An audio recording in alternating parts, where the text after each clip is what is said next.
तो NTA JNU के लगभग आपका एग्जाम का पैटर्न किस टाइप का रहने वाला है, तो जिसमें मैं आपको थोड़ा फॉर्मूला आपको यानी कि आपको पैटर्न बताने वाला हूँ, जो आपके अभी फिलहाल में आपके 19 मार्च को एनटीए डीयू के आपके एग्जाम हुए थे। तो जिसके रिगार्डिंग आपको थोड़ा आपको पता चल जाएगा कि आपका एग्जाम का पैटर्न किस टाइप का है। तो देखते हैं, चलो ये आपका एग्जाम का पैटर्न है, देख सकते हैं आप। सबसे पहले जूनियर असिस्टेंट असिस्टेंट का पेपर है, स्टोर जो P0201, एग्जाम डेट 19 मार्च 2023, एग्जाम सॉल्ट वन यानी कि शिफ्ट वन में इसका एग्जाम हुआ था। तो अभी हम देखते हैं इसका आपका एग्जाम का पैटर्न। देखो, थाईलैंड की मुद्रा का नाम क्या है। तो इस टाइप का लगभग ये क्वेश्चन लगभग पूछे गए थे मुद्रा के हिसाब से, यानी कि किस देश की मुद्रा कौन सी है। तो थाईलैंड की मुद्रा कौन सी है, तो आपको पता होगा। तो आपको पता है तो बताए कमेंट करके, और इस टाइप का आपको लेवल देखने को मिलेगा।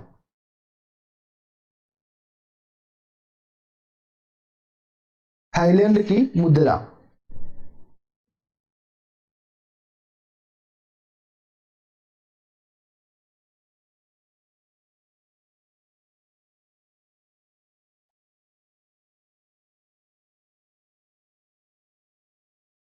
यहाँ पे मुद्रा के यानी कि करेंसी क्या है किसी देश की, उसके रिगार्डिंग, और पाकिस्तान की राजधानी क्या है ये भी आपको पता होना चाहिए। और आपके मैथ का लेवल, रीजनिंग का लेवल सारा मैं आपको बता देता हूँ, जिससे आपको कोई भी परेशानी ना हो। तो चीन में ब्रह्मपुत्र नदी के नाम से जानी जाती है। चीन में ब्रह्मपुत्र नदी को कौन सी नदी के नाम से जाने जाते हैं, वो भी आपको पूछा जा सकता है। नेपाल के प्रथम निर्वाचित प्रधानमंत्री, ये आपके एग्जाम का पैटर्न था। आप देख सकते हैं ये जो पीडीएफ मूल्य जो मुझे आपके ऑफिशियल किसी से मैंने डाउनलोड की है, तो आप देख सकते हैं बौद्ध धर्म में अपने त्रिरत्न या तीन रत्नों के मुख्य विख्यात क्या है। बुद्ध, धर्म और संघ, ये तीनों है। और आप देख जनरल अवेयरनेस, अपनी दूसरी राजधानी के तौर पर दिल्ली में दिन पना का निर्माण किसने करवाया था। तो किसने करवाया था ये आपको पता होना चाहिए। मनसबदारी किसने की थी, अकबर ने की थी, शायद मुझे लगता है अकबर ने की थी मनसबदारी। हरियर और बुक्का भाइयों ने बंधुओं द्वारा किस साम्राज्य की नींव डाली थी, विजयनगर साम्राज्य की नींव डाली थी। तो आप मैं धीरे धीरे स्क्रॉल कर रहा हूँ, जिससे आपको पूरी आपको पीडीएफ आपको ज्ञात हो जाएगी किस टाइप के आपके क्वेश्चन पूछे जाते हैं। ब्रिटिश संसद ने ईस्ट इंडिया कंपनी के शासन को समाप्त करने के लिए निम्नलिखित में किस वर्ष एक अधिनियम पारित किया था। ये भी इंपोर्टेंट क्वेश्चन देख सकते हैं आप। डब्ल्यू सी बनर्जी अध्यक्षता में भारतीय राष्ट्रीय कांग्रेस का पहला अधिवेशन कहाँ पे हुआ था, बंबई में हुआ था। Option 3 is right answer. Total ये 126 पेज है। तो ये पूरी पीडीएफ मैं आपको मेरे टेलीग्राम पे डाल दूंगा, स्टडी विद टारगेट पे, जहां से आप इस पीडीएफ को आप डाउनलोड कर पाएंगे। तो ये जिससे आपको पता चल जाएगा कि एनटीए किस टाइप के एग्जाम के लेवल को पूछता है। तो ये आपके जीके के लेवल आप देख लेना। मैं आपको अभी आपको सीधा आपको जो आपके मैथ और रीजनिंग का लेवल बता देता हूँ। मतलब इतना लगभग इजी आता है पेपर, तो एक टॉपिक में लगभग आपको 4 से 5 क्वेश्चन आपको डिफिकल्ट तो देखने को मिल सकते हैं। बाकी आपका पूरा पैटर्न आपको इजी रहेगा। भारत का सर्वोच्च आयातित वस्तु का नाम क्या है। कौन सी वस्तु भारत से सबसे अधिक कच्चा पेट्रोलियम आता है, सही है। नॉर्मली मतलब बेसिक से सवाल लगभग आते हैं। और यहाँ पे देख सकते हैं नृत्य के किस विधा को उसके मूल राज्य से असंगत तौर पर जोड़ा गया, कच्चीपुड़ी आंध्र प्रदेश का है, ये गलत है। सत्तरिया असम का है, बिल्कुल। भरतनाट्यम तमिलनाडु का है। ओडिशा ओडिशा का, यानी कि ऑप्शन 1 कच्चीपुड़ी गलत है। नॉर्मली आपको क्वेश्चन लगभग एग्जाम का लेवल देखने को मिलेगा, यानी कि हर किसी आपको आपके सब्जेक्ट है उसमें लगभग 3 से लगभग 4 क्वेश्चन आपको थोड़ा मॉडरेट टाइप के देखने को मिल सकते हैं, क्योंकि कट ऑफ का लेवल आपके वही से डिसाइड होता है, क्योंकि बाकी आपके क्वेश्चन लगभग इजी होते हैं। अब जैसे वाद्य कार असंगत को पहचाने, बिस्मिल्लाह खां, शहनाई, बिल्कुल। और एक कोई दो आपको पता होता है, आपको एक तीसरा आपको पता नहीं होगा, तो वो लगभग उसका आंसर हो सकता है। पट्टचित्र किसकी है, वो बिहार की है। पट्टचित्र उड़ीसा की या बिहार की है, या शायद मुझे लगता है उड़ीसा की है लगभग। नॉर्मली लगभग आपको सवाल देखने को मिलेंगे। मुगा सिल्क जीआई टैग किसका, मुगा सिल्क मुझे लगता है आपके पश्चिम बंगाल का, ऐसा ही कुछ हो सकता है। तो अभी देखते हैं, सीधा हम आपके जाते हैं आपके मैथ के एग्जाम के पैटर्न पे।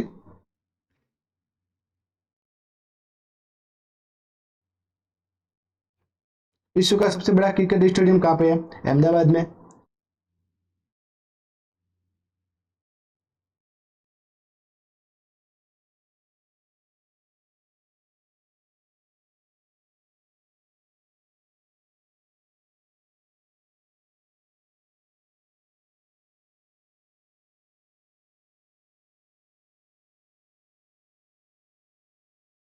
ये आपके देखो रीजनिंग के क्वेश्चन आ गए।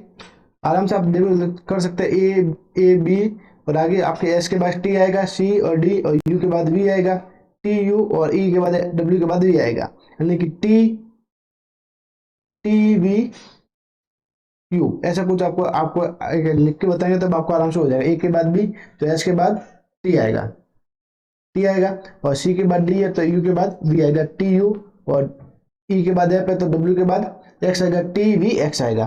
तो आराम से आप इसको क्वेश्चन को कर सकते हैं। और आगे आपके ये क्रम में जमाना है, देख सकते हैं। 9 9 में 2 11, 11 में 3, 11 में 4, और वापिस आपके 2 और वापिस 4, वापिस 2, वापिस 4। तो इस तरीके से आप आराम से रीजनिंग के क्वेश्चन आप कर सकते हैं।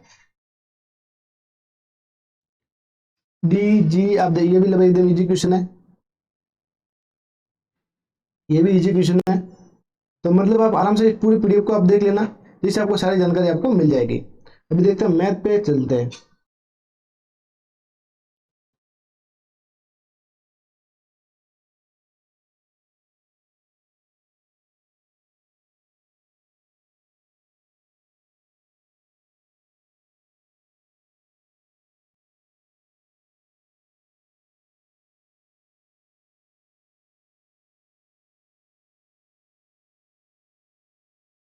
एक लगता है आपके आ गया ये मैथ का पेपर। देखो मैथ का पेपर आपको ये तो आपके रीजनिंग तक हो गए। यहाँ से आपके मैथ के पेपर, यानी कि एक शहर में 10% निवासी कोविड के कारण मृत्यु को प्राप्त हो गए। जीवित लोगों में से 20% पैनिक के कारण शहर छोड़कर चले गए, यानी कि जो बीमारी है उसके लगभग 20% छोड़कर चले गए, और शहर की जनसंख्या 45,000 रह गई है। तो मूल निवासियों की जनसंख्या कितनी है? तो ये अब निकालेंगे, यानी कि 90, 10 छोड़ के मतलब 10% छोड़कर चले गए तो पीछे बचे 90, और 20 छोड़ के चले गए पीछे बचे 80, और इसको हम डिवाइड करेंगे तो ये आपको हो जाएगा 4 5।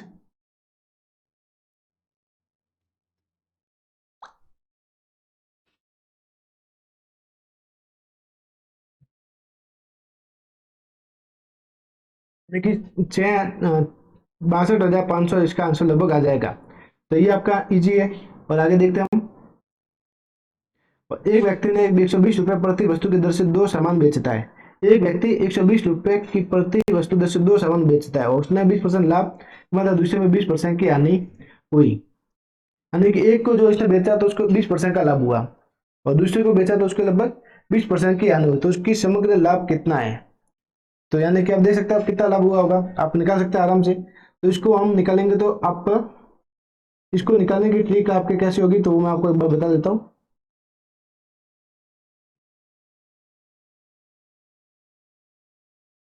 देखो 120 रुपए प्रति वस्तु की दर से दो सामान बेचता है, देखिए प्रत्येक वस्तु का 120 रुपए में बेचा गया, जिसमें एक पे 20% का लाभ और एक पे 20% की हानि हुई। तो सबसे पहले इसकी एग्जैक्ट वैल्यू निकालेंगे 120 का। हम निकालेंगे 120% का लाभ होने पर ये लगभग, यानी कि 100 रुपए में इस वस्तु को बेचा लाया होगा और 120 में उसको बेचा होगा। और दूसरी वस्तु है तो लगभग वो 20, जिसके उसको 20% की हानि हुई है। तो यानी कि वो 100 150 में लगभग इसका निकालेंगे। ये अभी कुछ बोर्ड नहीं है, मैं आपको समझा नहीं पा रहा हूँ। इससे आपको लगभग थोड़ा क्लिक करेंगे तो आपको आराम से आप इस क्वेश्चन को आप कर सकते हैं। यानी इसकी वैल्यू आपके आएगी 10 रुपए का आपको लाभ होगा। इसकी एग्जैक्ट वैल्यू आपको देखने को मिलेगी, यानी कि 120, 240, नहीं 10 रुपए का इसकी हानि होगी। यहाँ 10 रुपए की उसको हानि होगी। उसका ऑप्शन दो इसका राइट आंसर होगा। आगे देखते हैं। इकबाल ने एक मित्र को बीच बांटने के लिए चॉकलेट खरीदे। उसने अपने हर मित्र को 3 चॉकलेट दी और एक मित्र को सिर्फ एक चॉकलेट ही दिया। और यदि उसने प्रत्येक मित्र को 2 चॉकलेट दिए तो उसके पास 15 चॉकलेट शेष बच जाएंगे। तो चॉकलेटों की कुल संख्या जो उसने खरीदी। ये थोड़ा डिफिकल्ट है, इसको आपको थोड़ा किसी किसी से समझना पड़ेगा। मतलब एक दो तीन, एक से लगभग 2 से 3 क्वेश्चन आपको ऐसे डिफिकल्ट देखने को मिल सकते हैं। देखो संख्या 56 को दो भागों में इस तरह विभाजित किया जाता है कि पहले भाग के 10 गुना तथा दूसरे भाग के 24 गुना का योग 1067 होता है। तो बेहतर भाग कौन सा है? ये भी आपको डिवाइड करना पड़ेगा। तो देखो ये पैटर्न एकदम इजी है, तो इसको आप आराम से कर सकते हैं। नॉर्मली आपको लगभग 3 से 4 क्वेश्चन आपको मॉडल टाइप के देखने को मिल सकते हैं। ये आपके रेलगाड़ी वाला क्वेश्चन आ गया।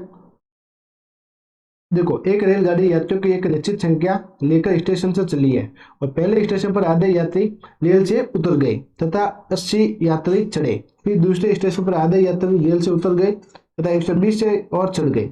रेलगाड़ी 200 यात्रियों के साथ अपने गंतव्य स्थान की ओर चली।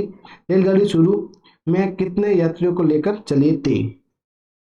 तो इससे आप अपने या तो ऑप्शन से कर सकते हैं या फिर आपको एक्स विधि से आपको इसमें करना पड़ेगा। देखो, सबसे पहले क्या करें, तो एक रेलगाड़ी यात्रियों की एक निश्चित संख्या को लेकर चली यानी कि एक्स को लेकर चली और पहले स्टेशन पर आधे यात्री उतर गए यानी कि x/2 उतर गए और फिर रेल 80 यात्री इसमें चढ़ गए, 80 यात्री चढ़ गए।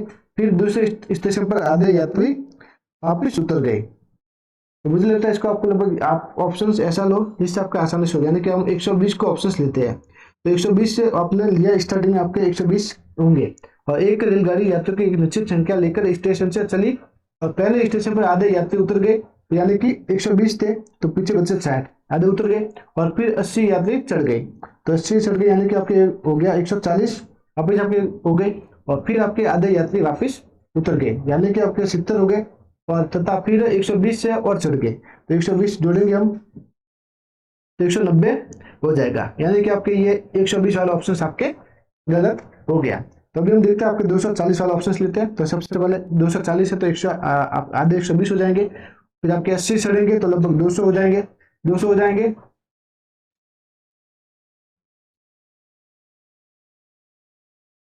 240 थे तो आपके 120 हो गए, आधे उतर गए तो फिर आपके 80 यात्री चढ़ गए तो आपके लगभग 200 हो गए और आधे यात्री रेल से उतर गए तथा 120 और चढ़ गए तो आपके 320 हो गए। तो ये भी आपके लगभग 240 वाला भी आपके गलत हो जाएगा। तो अब आपके ऑप्शन बचा 160 और 80 वाला। तो 160 में हम आधे करेंगे तो आपके 18 हो जाएगा, 18 में वापस 18 जोड़ेंगे तो 160 हो जाएगा, 160 में वापस हम आधे करेंगे तो आपके 18 हो जाएगा और 120 वापस जोड़ देंगे तो आपके 200 हो जाएगा यानी कि 200 यात्री के साथ आपके टोटल गंतव्य तक आपकी रेलगाड़ी की यानी कि option 4 is a right answer. तो ये पेपर में आपको पूरा आपको लिंक मैं पीडीएफ पे दे दूंगा जिससे आपको सारी जानकारी आपको आसानी से मिल जाएगी। तो ये अब यहीं तक रखते हैं, पूरी पीडीएफ आप डाउनलोड कर सकते हैं टेलीग्राम से।